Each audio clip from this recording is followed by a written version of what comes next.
Can you speak on the expectation of the proper tutoring session?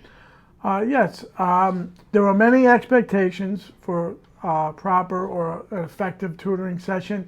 The main thing is that the tutor sets the tone for a friendly conversational session. Good tutoring sessions, no matter what student is receiving the services, should be a back and forth conversation. And in addition to that, the student should do at least half of the talking, or even most of it. So tutors are really expected to ask really effective questions. In the beginning of the session, they'll ask questions to get basic information from the student, because we're not in the class with the students, so we don't know what's going on. So they'll ask a lot of, I call them detective questions.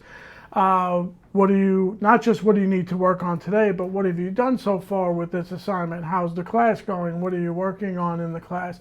What is your understanding of whatever the topic is? And then later in the session, there should be at least a few thought-provoking, critical thinking type of questions, other than just yes, no, detective questions.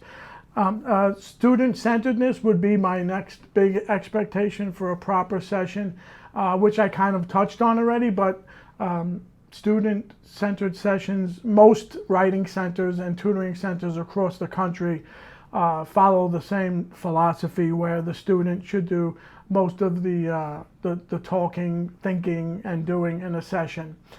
Some new tutors, what we find happening in sessions is they're eager to help, so they do too much for the student, especially if the student takes a while to give them an answer.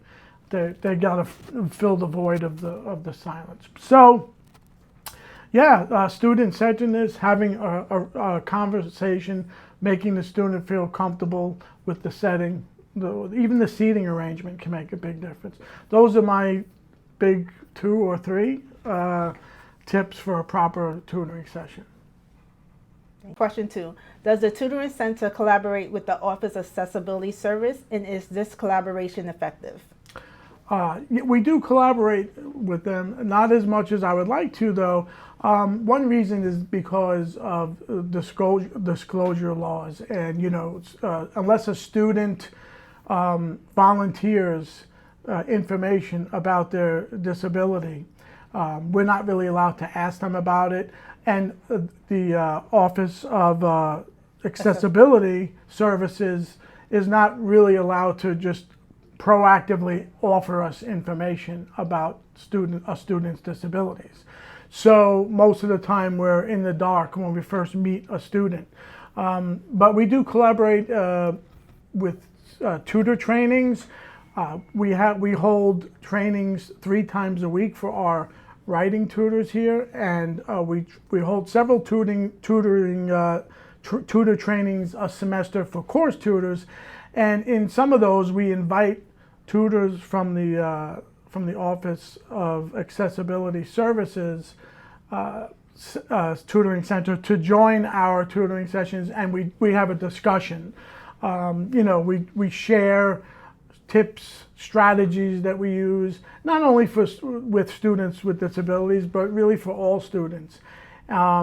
We share war stories, we share accomplishments, and we just try to help each other out, so that when we're working with students with disabilities in tutoring sessions, we all feel better prepared to help them. Thank you. Okay, question 3. How does student feedback, particularly from students with disability, inform improvements to the tutoring center? Yeah, well, we do take feedback seriously. We have surveys that we ask students after every session, that we ask them to fill out after every session. We look at the results. And this center has always used data and gathering information to make changes to our centers, our services, and our policies and procedures.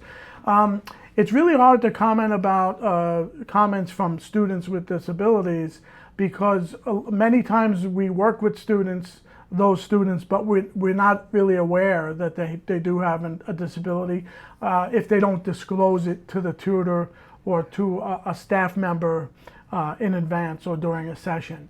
But yeah, some of the students with disabilities that I've worked with over the years have gotten to know me, and they've gotten to know certain tutors, and this is a good thing. They request, appointments with them, maybe weekly, and they get to work with the same people over and over again.